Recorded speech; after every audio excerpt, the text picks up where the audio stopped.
In Linton, Scotland, there is a legend of a huge, man-eating worm that once wreaked havoc on a local population in the 12th century. Legend has it that this worm was about 10 to 12 feet long. It would eat anything from humans to sheep to pigs and even vegetables. Basically, anything that it could find. And it lived in a nearby loch and also within a hill where it made a lair for itself. And even to this very day, this hill is known as the Worm's Den. But on occasion, this massive worm would travel to the village and eat the villagers, and these attacks were getting a lot more frequent. So these villagers were terrified just to go outside. For most of the day, they would remain inside their houses, pray, and hope that they wouldn't get attacked. Then one day, a man named John D. Somerville rode into town, and the villagers told him of this monster. And John told them that he would kill it for them. And the first thing that John did was head to the blacksmith and ask for a razor-sharp spear. Then off he went to go find this beast, and when he did, he set his spear on fire and started to attack.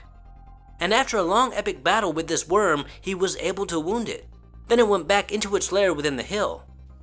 Now they believe that this gigantic worm died from its wounds because they never saw or heard from it ever again. And these villagers were just so relieved to finally be free of this monster, and they praised this man. John D. Somerville was their hero. Now, some researchers believe that there still exists a sculpture to this very day of John and his heroic acts that is above a church door in Linton, Scotland. This sculpture depicts a man on a horse fighting some sort of animal, so there could be some truth to this legend.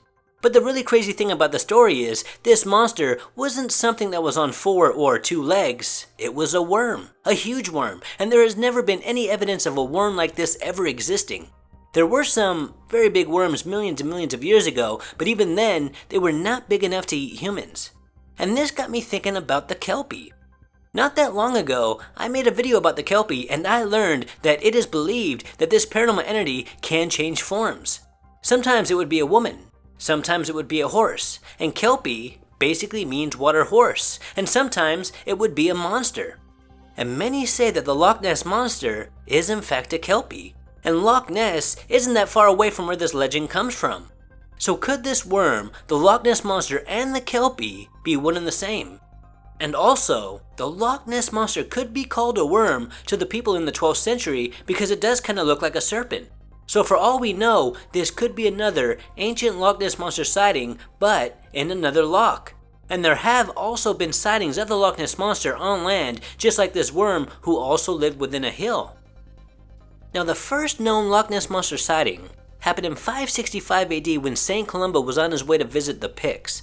And while he was walking, he encountered some Picts bearing the remains of one of their dead friends. And they told St. Columba that this man had died because he was attacked by a water monster. And St. Columba was very disturbed by their story, and he told one of his followers to get in the lake, because he wanted to use him as bait to lure the monster. And without hesitation, one of his followers took off his robe and went right into the water. Then about a minute or so later, this water monster surfaced, and the Picts watching were horrified. They thought that this poor man was about to get eaten alive. But then St. Columba raised his hands and made the sign of the cross and said, "Thou shalt not go no further, nor touch the man. Go back with all speed." And according to this legend, it worked, and the monster retreated back into the depths of the loch. And the Picts, they praise this man, and this legend, in a way, is similar to the Worm of Linton legend that happened about 500 years later. Now, there are tons of legends like this from all over the world, especially in Britain. And of course, we will never know what truly happened, but I do believe that most legends do come from some sort of truth.